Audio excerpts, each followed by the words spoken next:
Welcome to Rates and Barrels. It is Thursday, April 4th. Derek Van Riper here with Eno Saris on this episode. We've got some injury updates to pass along. We're going to take a look back at Shōta Imanaga's debut with the Cubs from Monday. Very impressive outing for him against the Rockies. We're going to talk about our listener league and some of the strategies that we tried to use, some of the more heavily rostered players and some of the key less rostered players that might end up being the players that swing that contest in the direction of the eventual winner, because low rostered, high impact players are likely going to be the key in that format. We got a lot of great mailbag questions that we're going to get to on this episode, as well as we kind of wrap up the first full week of games of the 2024 season. If you haven't joined already, join the Discord, get the link in the show description. A lot of fun there. We got team channels, we got strategy channels, everything you want to kind of scratch the itch between episodes, after episodes, during episodes, if you want to. Also a possibility. So what's going on? You're still in San Diego. Yeah, we went to the game last night. We got a little bit of sun. It was a nice day in San Diego. Got the quesadilla tacos from Puesto, which they basically fry the cheese. Like the inside of your taco is like a fried cheese, like almost tamale inside your taco. So good. Just had a great day at the ballpark. Padres won. Everyone was happy. The kids allowed us to stay for most of the game. So definitely good times I had by all.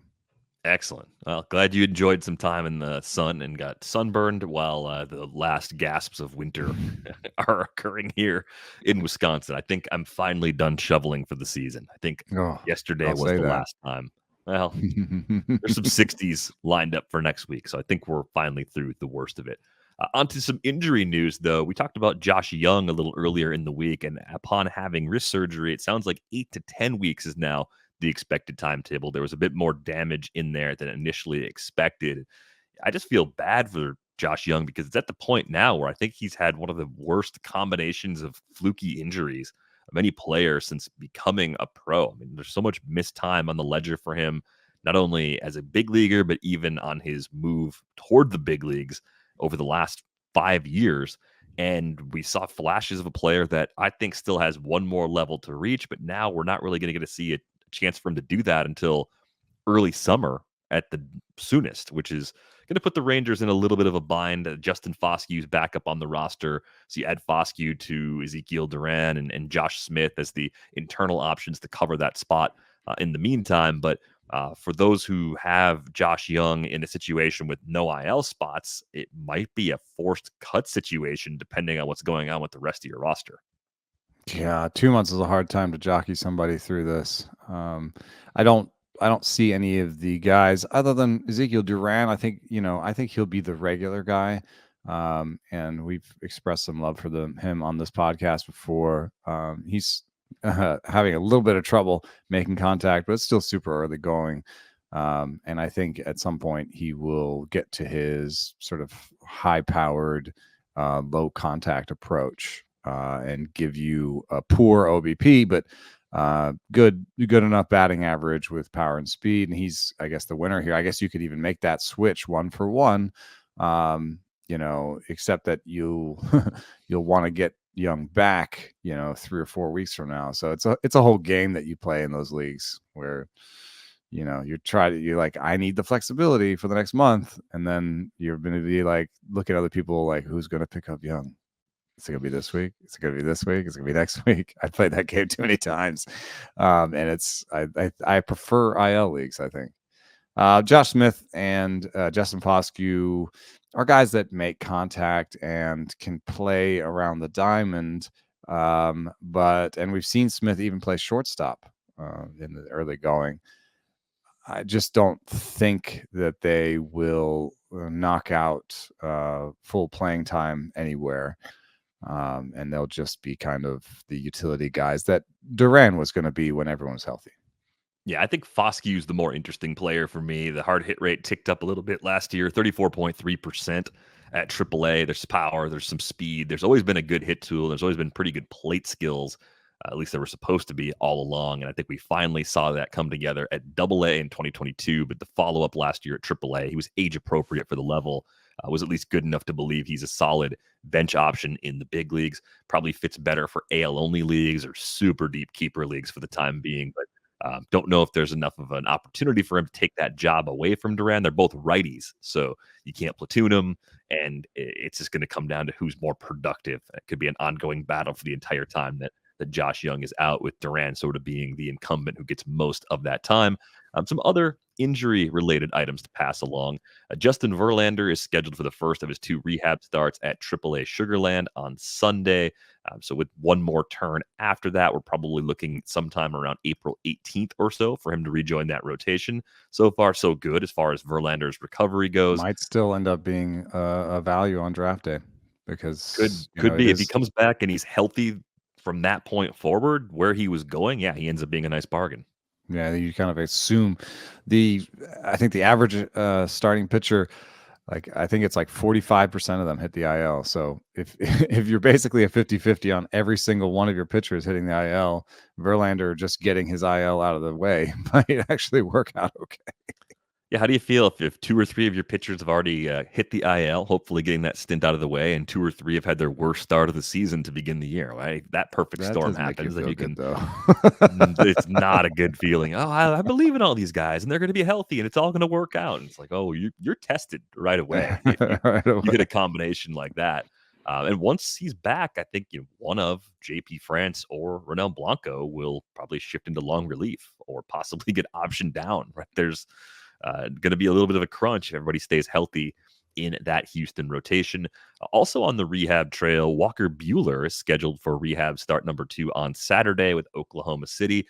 I have Buehler absolutely nowhere. I hope he comes back. I hope he's productive.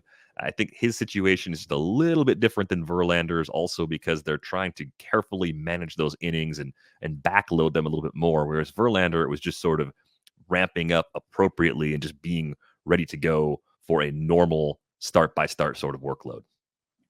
Yeah.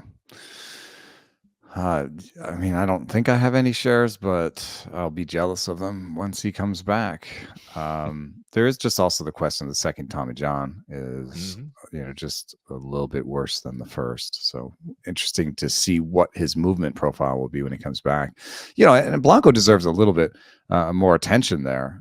Just sort of swum move past him. I mean, he threw a no hitter. you know? Hey, we gave him a Um, lot of love on Tuesday, but yeah, like yeah. you've talked about JP France in the past as someone that may have been a little bit underrated. Blanco now has this third pitch that worked exceptionally well in his first start of the season. And teams now know he has it, but who do you like better based on what we know about them right now? Who do you think is more likely to keep that spot? I mean, if you're the I think Astros, it's it's really hard to demote Blanco after what just happened. Well, it's really weird. I don't know if it's a schedule thing, but France lined up after Blanco, didn't he? Yeah, there were paternity list related considerations. I think for both Ah, players, if I read that correctly in Chandler Rome's story. okay. So I would assume that going into the season, France was the 4 if you're slotting them by quality and not, schedule ramifications. France is the 4, Blanco's the 5. Blanco goes down when Verlander comes up. That would be what my assumption was. And in that no-hitter, what we did see from Blanco was he threw 3 fastballs in 13 1-0 and 2-0 counts. So there's like just that is a thing that he got away with and did, but that the next team will know he's going to do, Right. And so I would expect a few more walks in this next Texas one. And if on the flip side, what France is doing is he spent a whole year throwing the changeup after spending years in the minors leading. He led the minors in strikeouts one year, and that was mostly due to his breaking balls. And so this year he's come back out and he's been throwing the breaking balls a little bit more. So, is that which one of those adjustments is easier for the rest of the league to adjust back to? And I think the only way to answer that question is let them start a couple times and see what happens. But the guy that was given sort of a 30 command grade is the guy that I would kind of assume would have a hard time once the league adjusts back to his strategy. Man, every time I see a player who's 30 years old and still has options left, I just think something needs to be tweaked. You can't possibly let guys get to this stage of their career Oh, and still be up and down the life of a players because reliever there's so many relievers like that. yeah, Steven Okert, I think, was one Yeah, for that a was one long we talked time. about. Yeah. I looked at and was like, this guy is never really going to be a free agent. Like, he's just probably going to burn out of the league before he even gets a chance to hit the open market, which is kind of a bummer. But other injury news to get to, we got Junior Caminero suffering a quad injury running to first base. That happened on Sunday. Didn't he get some good Initially, news since? yeah, so initially the report was that he was helped off the field, which you thought, okay, that might be like a fully blown like muscle, like a grade 3 full tear, major problem. It's been reported since as a relatively minor left quad strain, so he could actually be back as soon as next week. So really good news for One Junior thing Caminero. about the Rays is that they look like they are hurting for offense. Um, I mean, right now, 12th best offense. It's not really obvious in the overall, but if you kind of look at what their lineup is, you've got Yandy, you got Randy, and you've got Isak, and then and Brandon Lau, I guess, but the rest of the squad, especially the bottom of this lineup, is looking like they've always been like, okay, we're okay with Siri and we're okay with like a Rene Pinto because they're at really important defensive positions and they're really good at that. Um, I think that portion of the lineup is growing. And so like we'll have to see. Right now they're being buoyed by some hot starts. And though we like Richie Palacios here and Jose Caballero is not terrible, they right now have decent WRC pluses, often floated by high BABIPs. So if balls don't start falling their way, you may get a need for offense in Tampa, and that would be, I think, the real reason Caminero would come up. Yeah, we spend a lot of energy on this show trying to anticipate what the Rays are going to do, mostly because the guys who end up playing usually were underpriced and super productive. It's so hard to decode their process from the outside. Richie Palacios is pretty interesting. Had a combo meal on Monday, had the homer and the steal. I hope they stick with him. I hope they give him a full opportunity, at least against righties. He's sat against one of the righties they've seen so far, started against the other four, has been on the bench against both lefties. So it really looks like a big side platoon sort of role for him. I know Brandon Lau is already a little bit banged up though, so that could quickly change everything, and I think that's been the other wrinkle. They've had a few guys they've wanted to rely on more who just haven't been healthy. And I would think Lau is kind of at the top of that list. And he's actually been hitting second for all of his starts too. So if Brandon Lau is healthy, might be a player that's a little bit There's underrated coming out of draft season. also a DH that has a -11 WRC plus. Of course, it's early going for Harold Ramirez, but he's a 29-year-old who has put up 2.5 wins over 5 seasons, and doesn't give you good defense. Kind of a contact guy that without the better power ends up being a very close to league average bat. It's just not a profile. There probably have been shopping him, and it's just not a profile that anybody's interested in trading for. This is the kind of player you pick up and you use for a while they're productive, and sometimes just gets pushed out of the way by someone more productive. And so we may be seeing the beginning of that with Harold Ramirez.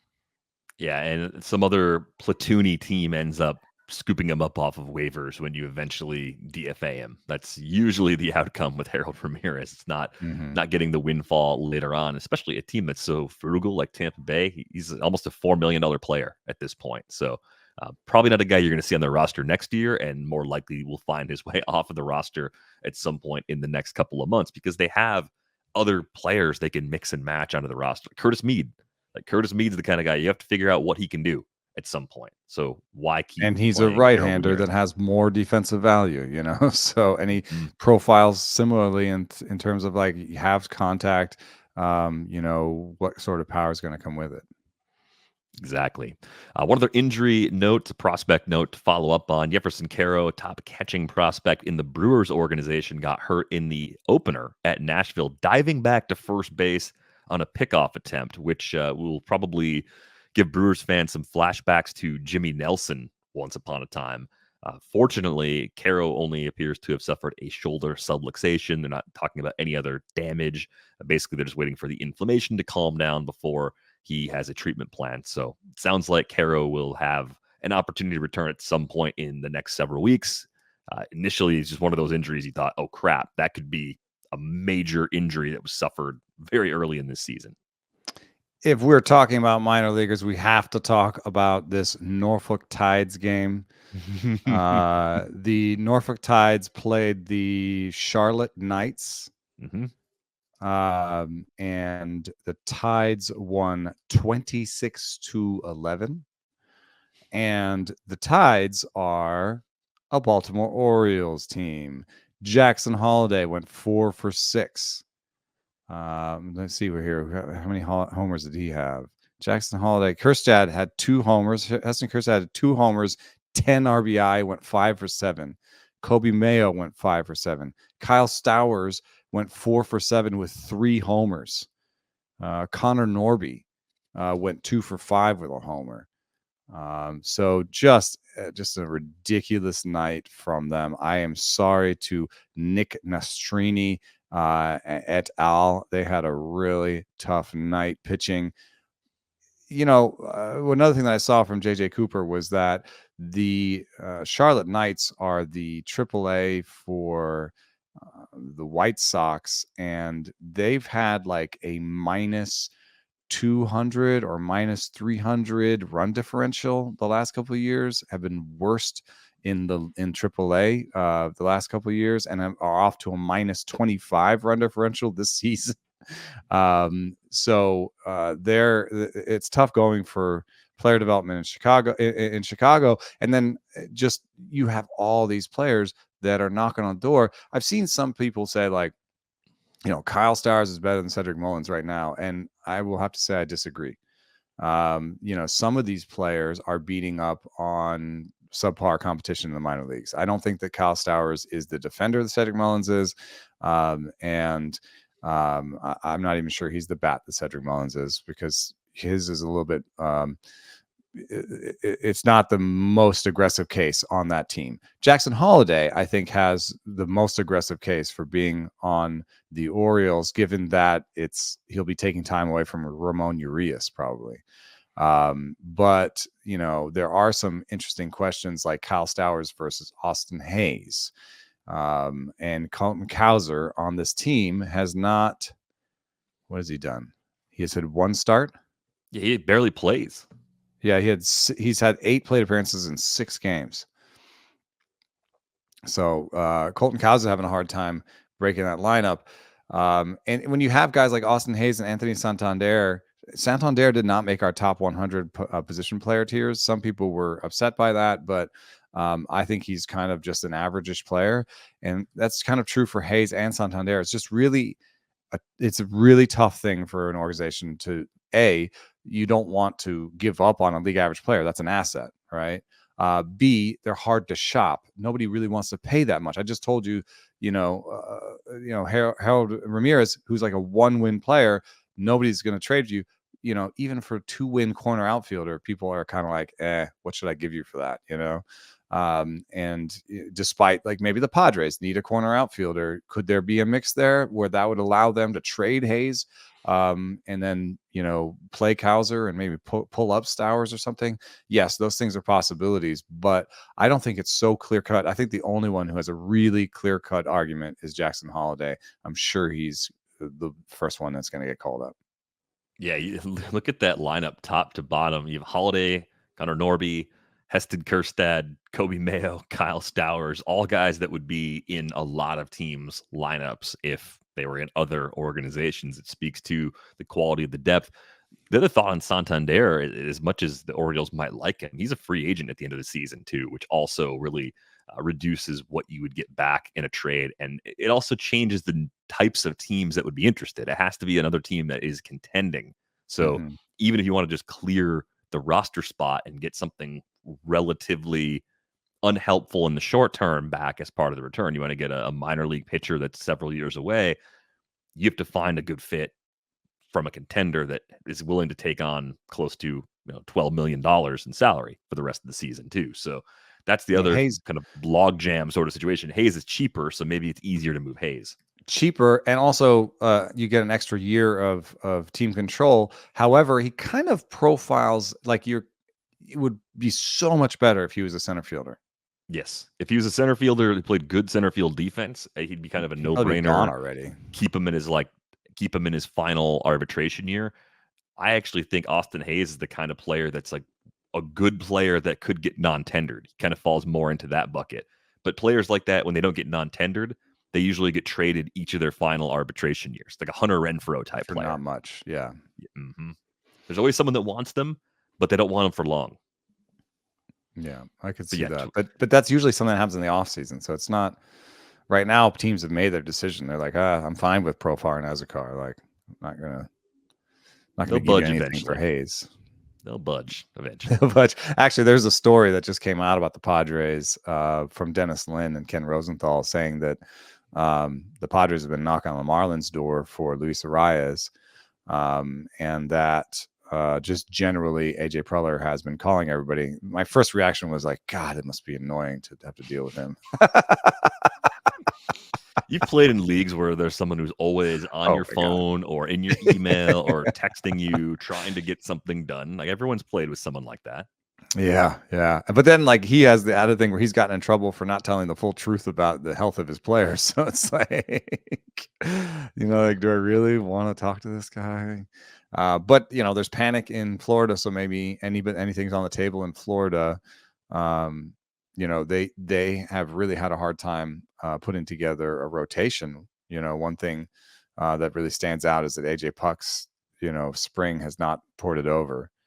And they've, right now they have, I don't know how many dependable, guys they have in their rotation. Luzardo's second start wasn't so great, but at least, he's there. Trevor Rogers is pitching, and got the strikeouts, but also walked everybody. So, they've got two guys that I would trust in the rotation right now. So I can see why maybe three with Meyer. It's a little bit rough there right now.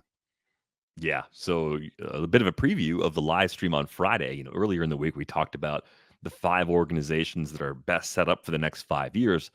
On Friday, we're going to talk about some of the teams that are in the most difficult positions to win, not to rip on those teams, but to try and understand why it's going to be so difficult for them in the years ahead. So the Marlins may or may not, probably are already on that rundown.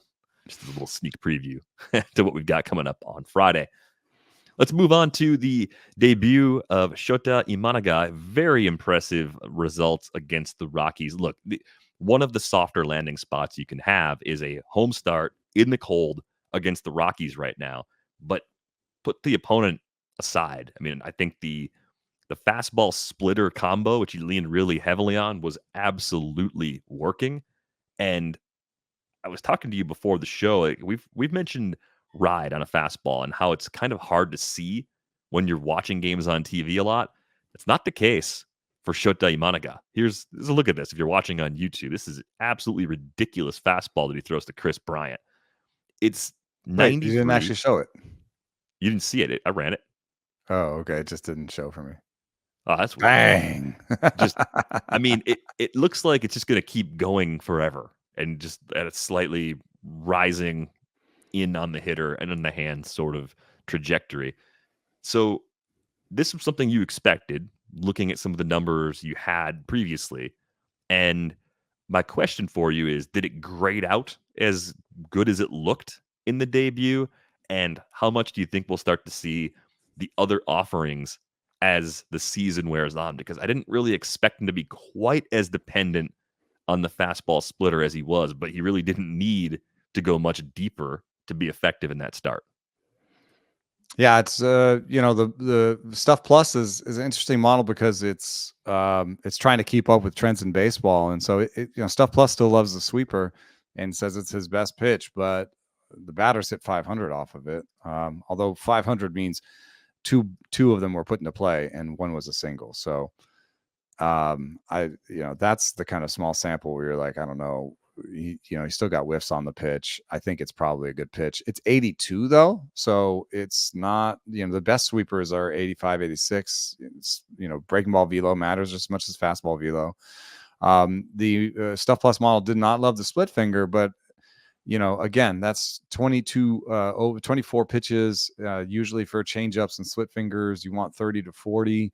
And then on top of that, you just know that with arm action, with the way that pitchers sell these things, that there are secondary pieces of information that Stuff does not have, like the arm action, the arm speed, and how that comes through, and how it looks mechanically next to his four seamer. What we can say there is, okay, again, small sample with six balls in play, only one single, and a ton of whiffs. So, I think, if you say the model's a little bit wrong on the splitter, and that the sweeper numbers will fit the model again, going forward, I think it was a really good debut for him, despite kind of spitting out a 91 Stuff Plus. Another thing that I would caution people with is looking at 91 and thinking, well, that's bad stuff, he's not good, because for starting pitchers the average Stuff Plus is kind of like 96, 95. So it's closer to average than you might think just by itself. And then in that kind of 5-point band around average, I think there's a lot of different success rates. You know what I mean? There are guys where that's not enough stuff because they just don't have the command, or there's, or guys that it's just two pitches and, that's not enough stuff to kind of two pitch your way to success. He at least looks, he has three legit pitches. And the fastball is not a zero. There's a lot of, pitchers out there trying to get by with a zero fastball, and that's not a zero. So I think that was a really good debut. I'm happy with that one. It's a much more difficult test on Sunday for his second big league start with the Dodgers. It is also at home, though, which helps before going on the road to face Seattle for his third start next week. The Dodgers are kind of like a traject team. There's like this kind of hitting, this pitching machine traject, that helps you. Not only does it project we saw this, or a version of this at the winter meetings, but it projects like a picture of the pitcher, so you can see what the mechanics and the pitch comes out. But it's also very good at giving you the distinct profile of the pitcher, so they can actually stand in against Imanaga before they actually see him. So those teams, and I think there's like 15 to 20 of them at this point, are a little bit better at seeing profiles they haven't seen before.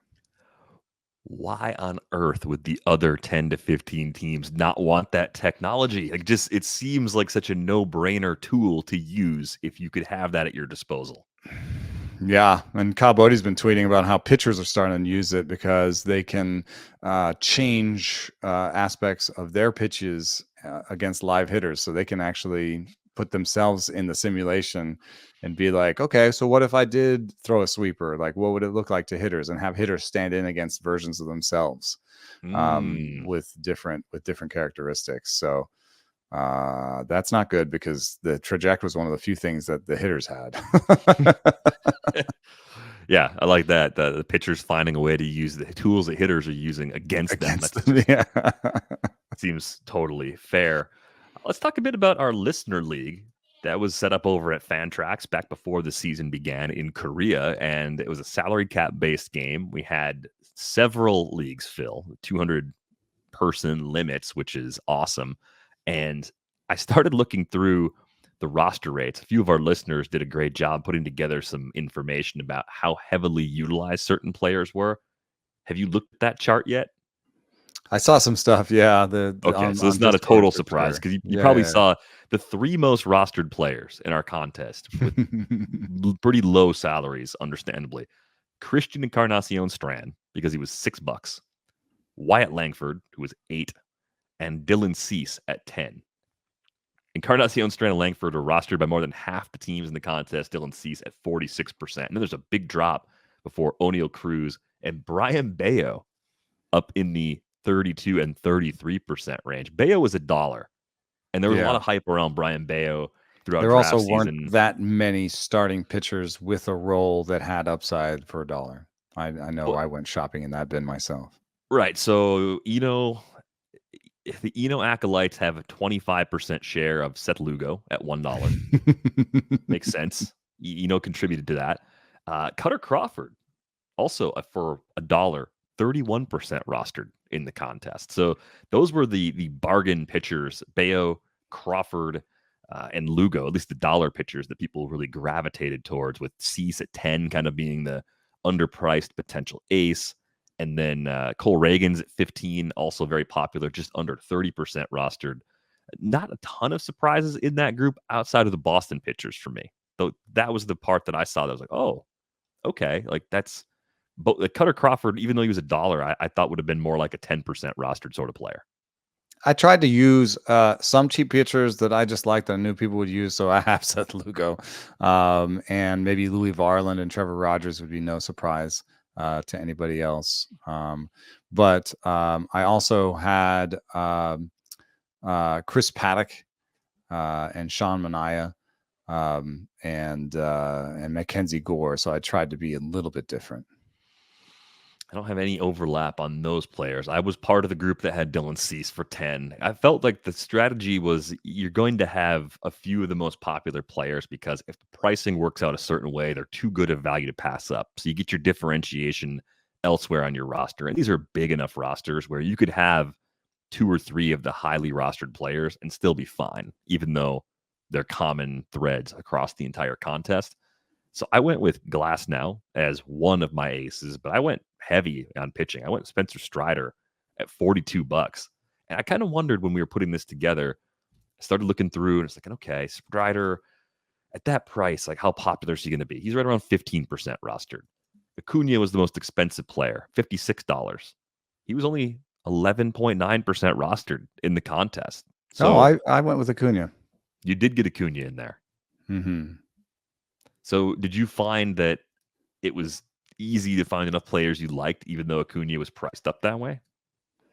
I did. I think we'll see if it plays out that way. I'm sort of halfway up the table, but I kind of went stars and scrubs. Like, you know, I have Zach Wheeler, George Kirby, and Shane Bieber as my studs on the pitching side, and that cost me. You know, I had to put Cutter Crawford and Trevor Rogers and Seth Lugo in for $1. So on the hitting side, the same thing was I've got Ronald Acuna and Bryce Harper as my foundations. And then I didn't have a player that cost more than $11 otherwise. And so I had Evan Carter and Sal Perez and Brian Hayes, but I had to kind of keep everybody under. Yeah, that means I had dollar hitters: Sedano Rafaela, Jordan Westberg, and Henry Davis. You know, was for $2. Those are my cheapest hitters. I had to have those because of Acuna, but I still felt pretty good about them. Yeah, I ended up with Westberg as well, just under that 12% roster rate mark. Looking at the bats I went with, I tried to be more balanced there, even though Encarnacion Strand was kind of a free square in my mind. CJ Abrams at 21 and Nolan Jones at 20, I thought would maybe be a little bit different for our contest. I was hoping to get guys that were not necessarily underpriced, but were just going to be skipped because the builds were easier going other directions. And that at least proved to be right. CJ Abrams is rostered by just under 6% of the teams in the contest. Nolan Jones just above 5%. So I've got a couple of like potential, if they go off first round type players, if it works. A lot of downside that comes with that as well. But I felt like that was how I could get my differentiation off of some of the obvious chalk plays that I had to have. Yeah. I the one thing that's annoying for me is that I know that everybody knows like who I like, and so when I went with Colt Keith and Parker Meadows and MJ Melendez and Jordan Westburg and Sedano Rafaela and Brian Hayes. And I have Jeremy Pena and Ty France. Like it's like, man, I'm just going to be myself and pick players that I like. I don't know that I would surprise somebody. Maybe Brendan Rodgers at second is a surprise to some people. I also did Wyatt Langford and Evan Carter, which I thought might be a surprise to some people, but you can see why I'm struggling a little bit in the early going. Some of my young guys have not started going yet. Yeah, you're outperforming me so far. I looked at the overall standings. I got one of those sheets compiled as well, and I was looking at some of the low rostered good players. Aaron Judge is on 9 total teams. He's rostered by less than 1% of the field. So what's his salary? 36. So not ridiculous. So that's a pretty big opportunity. Like I think part of what I'm trying to remember is this locked before the series in the KBO. So if there was uncertain health news about expensive players, I think they were disproportionately left off of teams. I mean, Justin Verlander was only 13. He's on 10 teams, so he's under 1%. So if he comes back in the scenario you described and pitches really well for 27, 28 starts, he could end up being a massive bargain and a high leverage player for our contest. And that's what that's why I was trying to be boring. That's why I have like a Sean Manaea. The only one with any health questions that I picked on the pitching side was Nick Lodolo because he was 5. And we'll see how that goes. He's hurt, but I put a real premium on health because we can't make any changes. So I just thought it'd be better if somebody played poorly throughout the whole season than played, great for 2 months. And that was the thought I had in my head going into it. I was just looking to see which of our users actually made these sheets because it's really cool to take a look at overall standings across the entire contest, roster rates. I know Jeff Good, Low Guppy kind of put all of the leagues together in the first place. And a shout out again to Fantrax. And if you're having difficulty with your commissioner service, you can actually bring your league over for this season if you're a commissioner and want to run your league on Fantrax this season. But Max Fried, 25, under 1%. Ozzy Albies, under 1% as a $26 player. That was a surprise. Joe Unduran at 22. I think the injury news is a big part of the reason why people avoided him. Jose Altuve at 22, just above 1% rostered. So there were opportunities here. Wow, that's a big surprise. Yeah, I wonder how much this will change, like in future iterations of this. How much people are going to look at the information. If you want to see the full sheet, it's in the Discord. It's R&B roster rates. You can scroll through and find the players that are really low roster that you actually like that were, for one reason or another, just kind of ignored by the group. Yeah, we'll see what the winning strategy was. I like the one thing that I did. You said too, yeah. I did a soft punt and saves, but it's James McArthur, so I'm sitting there staring a hole into Will Smith. He keeps getting these chances, but Will Smith's velo is down big. He's down to 90 miles an hour. So I kind of think, I still think 5 saves from James McArthur is in play. If I get those 5 saves, I can see it right now, even when I look at the standings, because right now I have 15 points in saves, which means I have 0 saves. There's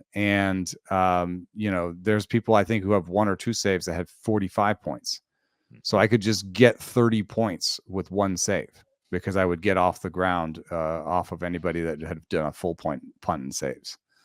So that's what I'm hoping for. James McArthur, give me 5 saves. That's the challenge. He's 5% rostered, by the way. I'm not even alone in this one. Oh man, about the same as Mike Trout and Francisco Lindor. That's when the price comes into effect. Man, Trout was only $21. I bet there's some regrets out there, at least in the early days. We'll see what happens going forward. But the fun contest so far, we'll check in at frequently as the season rolls along. Lots of questions came in from Discord for the mailbag, so I wanted to dig into a bunch of different questions. A really good one came in from Grant Washburn, and Grant was writing about Luis Gil and just how the Yankees have said that they don't necessarily have an innings limit for Luis Gil. Matt Blake, their pitching coach, was quoted as saying, "I think we have a better way to determine how a pitcher is progressing than just setting an arbitrary number." The same piece also suggested consistent usage patterns are better on the arm as opposed to intermittent shutdowns. So, in what ways do you think the Yankees are monitoring Luis Gil's workload? Like, what factors are important to them as they try and figure out how to keep him healthy and productive this season? I mean, there's some stuff that's not new at all that's out on the internet. If you just want to read Finding the Injury Zone by Josh Kalk, Kalk, on the Hardball Times, you can read a piece that I think might be 10 years old. Josh Kalk he was like a big part of the Rays, and now he's like the guru of pitching in Minnesota. Like, he's had like 2 or 3 jobs in the industry since he was a writer for the Hardball Times. Like, it's like, and if you read that piece, he basically says that you can do a little bit of predicting of injury by looking at consistency of release points, especially late game consistency of release points, velo and zone percentage. Those things that like, when I hear that, I'm like, wow, that's some real, like, blunt instrument stuff. Like, you don't think that, like, I've also heard through the grapevine that like changes in spin rates are a big deal. So basically you can follow the thread, and though those things may not be the state of the art anymore, like they're so old, like what they could be talking about is something similar, where they are tracking the release points, just seeing if it's dropping. People will drop when they're hurt because they're trying to find a slot. Their body, they may not even know this, in their head, but their body is trying to find a way to throw the ball that doesn't hurt. And so you'll find, I think, changes in the release point are a big deal. But we saw Logan Webb's release point change a lot over the course of last year. We brought it up with the team, and they're like, we're monitoring it. Yeah, so I think they've got some sauce like that. But like, I also reached out to a team about their young pitcher, and they were told that they were talking about, like, you kind of had to think about these things in innings too, though, because innings are the currency of the season. And so to some extent, the Yankees have probably had some agreement, some discussion. And it's like, okay, are we okay with not having Luis Gil in October? Because this plan is we pitch him until the metrics say we can't pitch him. Right. There's a little bit different when you're like, well, I really want him in October. That's why there's all these games with Walker Buehler.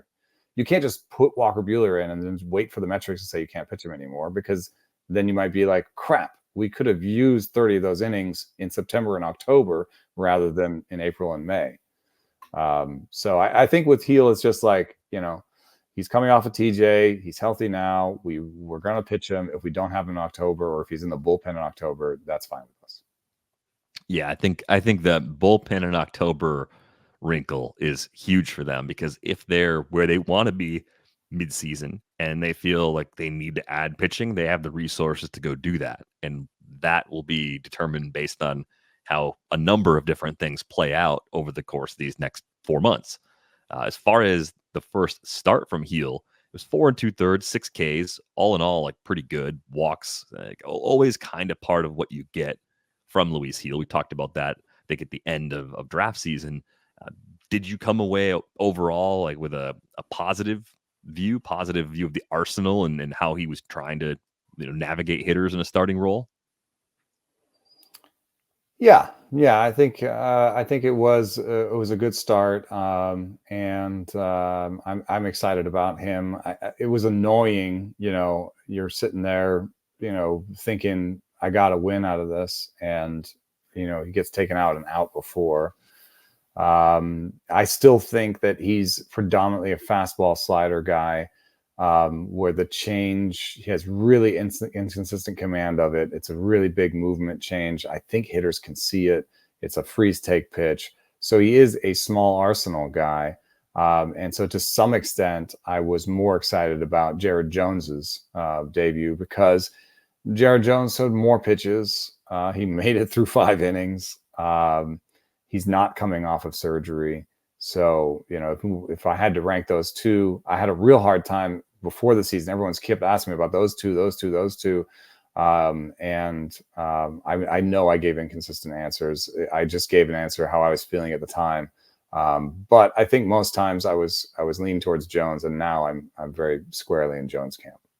I mean, Jones threw 126 and a third innings last year, so workload monitoring will be moderate, I would say, for him over the course of the year. And by that, I mean skipping him around the All-Star break, possibly shutting him down early if the Pirates aren't contending for a playoff spot, like those types of things, but not so much that you're really worried about it, especially in April. And I think the other thing is when you look back at Jared Jones's track record, yeah, you don't get maybe the strikeout ceiling, but you also don't have the control issues either. And I think that gives you a much, much better chance of being successful in a starting role, consistently going 5+ innings and giving us chances at those wins that are just so valuable in our leagues. So I think I'm right there with you as far as Jones being the better option of the two, even though Heel is pretty interesting. The other part of that question from Grant is kind of pointing to how would a forward-thinking organization handle a shift from reliever to starter? You mentioned AJ Puck earlier in the show, and it just has not been a good start to his season, even though he was fantastic this spring. We talked about Ronaldo Lopez, Jordan Hicks, and Garrett Crochet, and their situations are all different for a variety of different reasons. I mean, injuries are worse for Crochet than anybody else in the group. Puck's had plenty of injuries himself. Hicks and Lopez have had starter workloads like 4 or 5 years ago. Lopez in the majors, Hicks in the minors. So what would a really cutting edge organization actually do to monitor a reliever shifting into this role? Because I saw a tweet from Kyle Bodie suggesting that more teams should be doing something like this, taking bullpen guys and actually making them starters. And there's this resistance to it for a variety of different reasons. But I think keeping pitchers healthy is actually a big part of why some teams are reluctant to do it. I think that and this is not something that I've necessarily seen modeled or discussed, but specifically in a kind of research point of view, is that I think there are just some players that respond better to the schedule of a starter and some for a reliever. We've seen people like relievers. You can go out there and throw 15 pitches and your day's done. You can throw 8. Like it's really weird. It's like super high intensity, super low reps. And you can even take bullpens off because you're not going to throw as much during the season because you might be needed that night. So it's just a really, really different way of living than the person who's like, I throw really hard one day and then I take 4 days off to figure things out and mellow out. And starting pitchers are the ones that are out on the field with their socks off, getting grounded, relievers are the ones who are slamming 3 Red Bulls and like pacing around in the bullpen. So, there is some sort of like, the way you are makes you a little bit better for one or the other, I think. But we also have baseball kind of going towards the relieverization of starting pitching, where you even starting pitchers now are just throw as hard as you can for as long as you can, and then we'll take you out. It's not surprising me at all that the 49ers, the Giants, are one of the teams that are doing this, because they already had Jake Junis and they already have they're really into the hybrid pitcher role, and just like, we just need to get outs. These are our pitchers that we get outs with. We figure out how to get outs with the pitchers the best we can. That doesn't surprise me at all. But Hicks, kind of, I ended up kind of falling into the hype a little bit and just really struggling with which of these guys were the best. My rankings, though, are like, we ended up being more sober than my reactions, because people ask me on Discord or on Twitter, or I have friends even texting me. It's like they're asking me for my opinion all the time, and those opinions are a little bit more like subject to the whims of what's happening right now. So times I was like, oh yeah, Lopez, or maybe Puck, or but my rankings, I think, stuck with Hicks as the best. And now that we've seen a little bit, what is that what your favorite of them? I think Lopez had a pretty good start in Chicago. He might be the second best. Puck looks like maybe the worst of the group.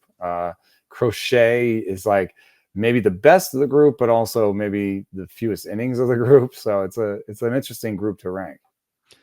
I think Crochet is the absolute most difficult of that group to figure out right now, because I would agree with your assessment that there might be best stuff, best ceiling.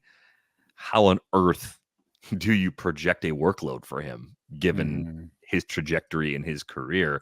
And I think there's a couple ways to kind of solve the problem. One is to push it aside and say it doesn't actually matter. I'm managing my roster for April and May.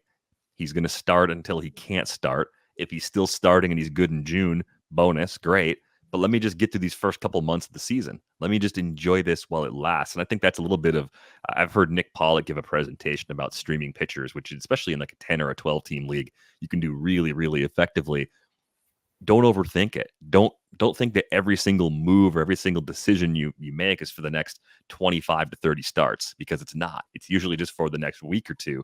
So I think when you get down to this portion of the rankings, a lot of the relievers turned starters in many leagues are one of the last pitchers in your lineup or one of the last pitchers on your roster in a more shallow format. So you don't have to go overboard expecting too much. Like you kind of like make the problem worse on yourself if you think you have to solve it for the entire season. So it's a long way of saying I think I'm trying to play this year a little differently and take Crochet and say, if I think he's the best of the options, put him first. Keep him until he's hurt. Yeah. Keep him until he's hurt, because the pool will change in the next 6 to 8 weeks. And I'll have someone else I can consider if I missed out on the better long-term option. And it might be Crochet's innings while he has them are better than Hicks's innings, better than Lopez's innings. And Lopez might make up the season-long value by getting 11 or 12 wins because he's on a great team and he stays in the rotation longer. So there's a few different ways it can play out. But I think I'm Crochet, Hicks, Lopez, and Puck. I kind of fell for Puck a little bit in the spring. I thought it was going to work. I thought going back to his time when he was drafted by the A's, I thought there was a chance he was going to be a good, productive starter. And I thought it was mostly injuries. At a spring training start and was like, this guy's the next Randy Johnson. The height certainly helps, but I mean, there was a run through their minor league system at lower levels where it was really just sick strikeout rates, good enough control. There were reasons to believe it was going to work. And I at least want to, like, you could think what you want about the Marlins, but I at least want to be optimistic when a team believes they have someone who's good enough to handle that role. And I think when you look at what Puck was doing as a reliever, the results last year probably weren't as good as the underlying numbers. 32% K rate, 5.4% walk rate, plenty of swinging strikes. I mean, 35.3% CSW as a reliever, that's an elite number. If you look at that and say, hey, why not try to get more out of him? I don't think you're wrong for trying. They look, especially when they have a need. They had a real need. They ended up with a bbigger need than expected too, because of the way the spring played out. It got worse. Yuri getting hurt, Braxton Garrett having the shoulder stuff. It ended up being like a very bright move just from a numbers perspective, even though the results haven't been there. So yeah, Puck is last of the group. He's probably going to get cut by just about everybody in mixed leagues this week. It's probably justified. I'm curious to see how long they stick with it. If it's just purely by the necessity of, well, we don't have enough healthy starters till the end of April, he's going to get a few more turns. And then what happens if he comes back and actually turns in a good start or two? Like, there's not a lot of reason to believe it based on what the model is spitting out.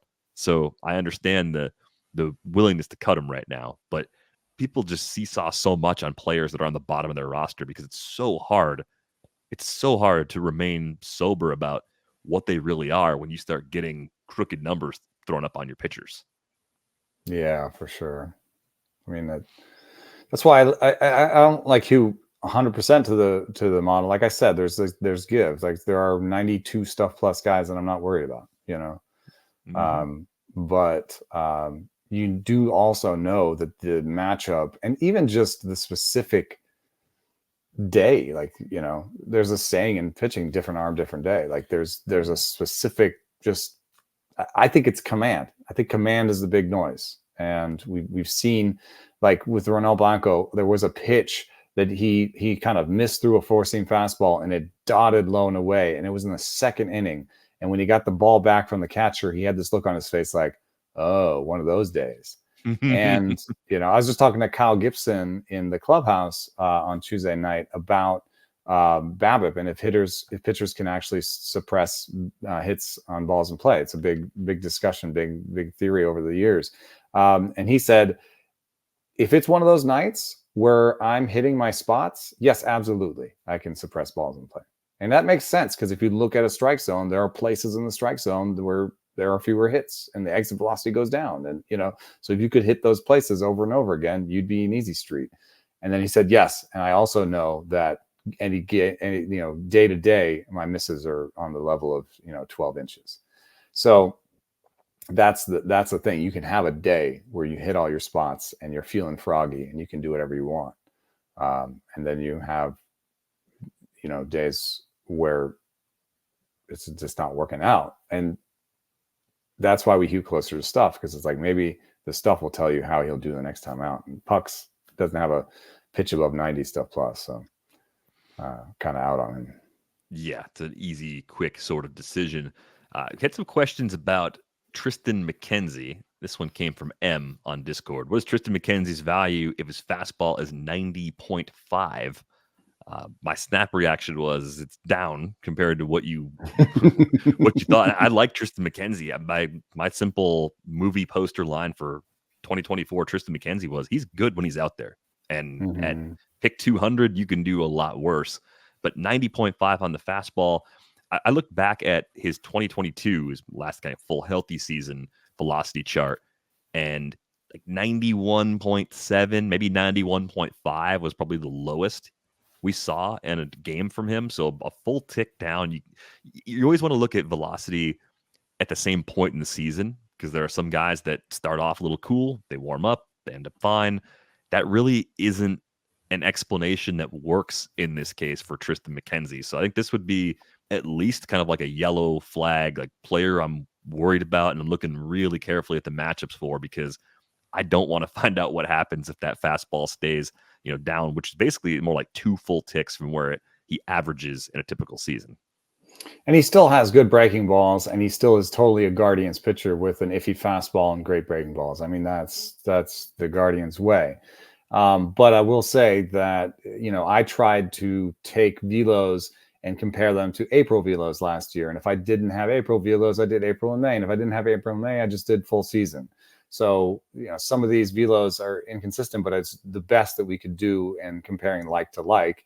And I have Triston McKenzie as losing the most velo in baseball this year among starters. Next is Michael King. This is going to be in a piece that comes out tomorrow.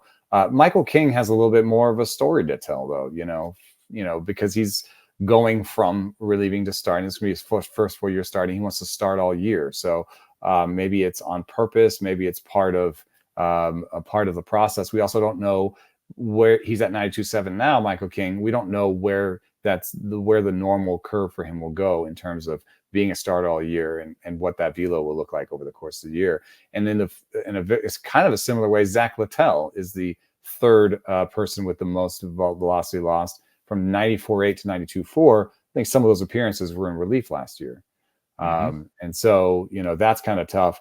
But then when you get to the next group, James Paxton, Zach Thomas, and Tanner Bybee, those are all just, for me, unqualified negative flags for them, because they should be prepared to pitch all year. They're veterans at this point. I mean, Tanner Bybee's younger, but he shouldn't be losing 2 ticks off his fastball as he has. So Guardians, 2 pitchers in the top 5 in terms of velocity lost on their fastball. Not good.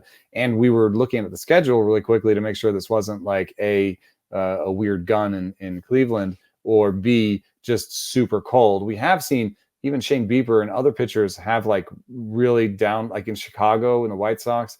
Like we've had games where people have pitched and it's been super cold and their velo was down for that game and then they were fine later. But where did they pitch? McKenzie was in Bybee was in Oakland, I think. It was in Oakland on the road. Yeah. Yeah.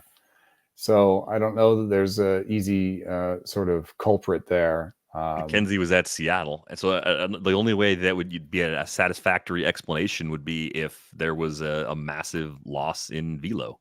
like for all the pitchers that were pitching in that park. There are some weird StatCast things going on behind the hood. I can tell you that. The StatCast data has been inconsistent, incomplete. But in this case, you're just comparing fastballs. So it's not like, like I do know that there are some stuff pluses that are weird. Kenta Maeda is missing like 12 pitches out of his start. They're just not there.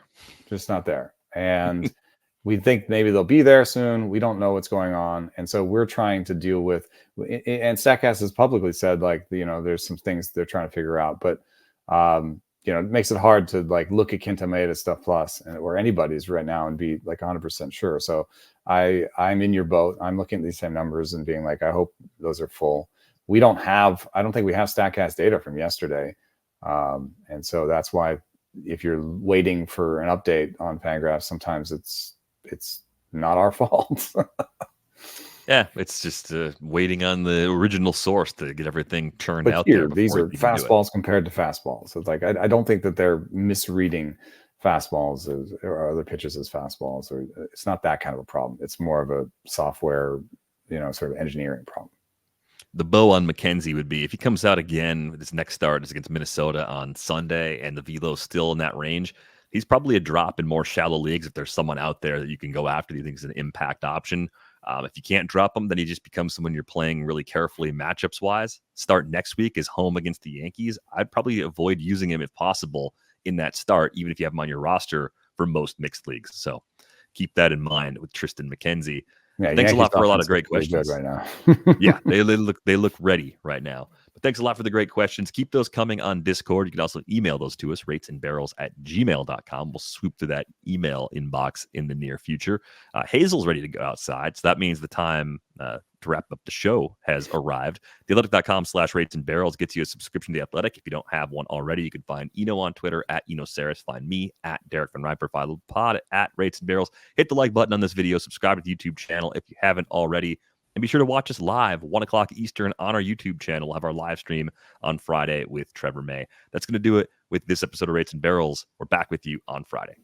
I put this in the Discord in the Padres section. I'm going to a show tonight at Winston's, but also meeting people at Blind Lady in Normal Heights on Saturday night for beers. You're welcome to stop by and say hi if that fits your schedule. Again, it's on Discord on the Padres channel. Very cool. Thanks for listening.